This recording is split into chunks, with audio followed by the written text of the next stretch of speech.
Why are extremes necessary in story? It has to do with audience demand. Audience demand is a very powerful factor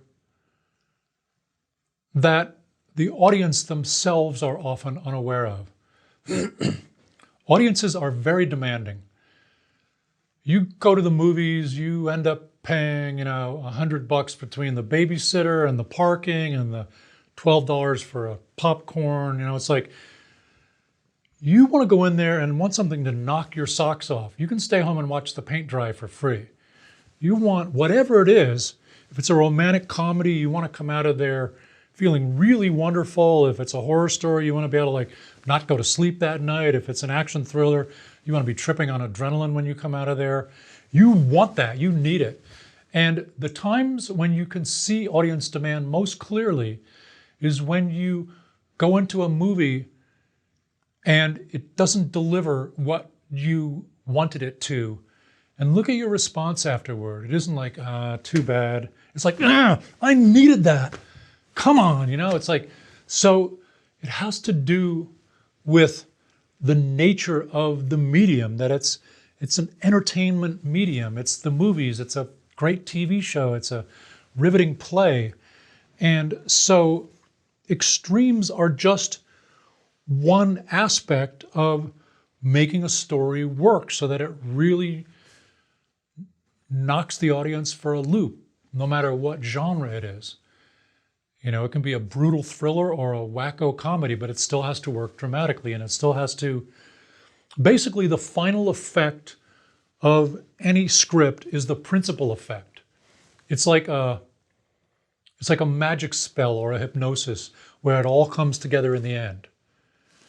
Like in a hypnosis, I've talked to you for a while about blah, blah, blah, blah, and then when I snap my fingers, and boom, and all of a sudden it crystallizes and you're like, and it's completed the transformation in you. So the final effect, a good, powerful ending, wraps up and delivers the entire power of the story into one power, like the crack of a whip, where just the last bit of it actually breaks the sound barrier, and that's where the sound comes from. So a powerful ending impacts the whole story. Extremes are just part of the recipe for making the story itself great and powerful. Like we were exploring we were exploring extremes in the idea about the IT guy, Derek. We were looking at his dilemma and just exploring extremes as a natural part of that. How can we make his dilemma as riveting as possible? So that's naturally, part of that is naturally exploring the extremes. So even in a really fun romantic comedy like Music and Lyrics with Hugh Grant and Drew Barrymore,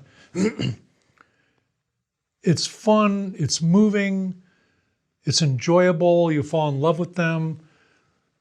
They're playing with extremes within the genre and within the tone of the story. You don't want to violate the tone of the story.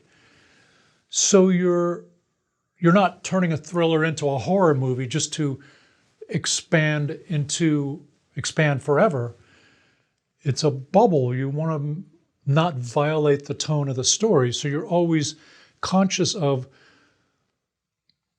the context of the story and the extremes that work within the tone and so on. So it's really context sensitive, and it has a lot to do with the genre, but it all goes back to that the key word in the entertainment industry is outrageousness.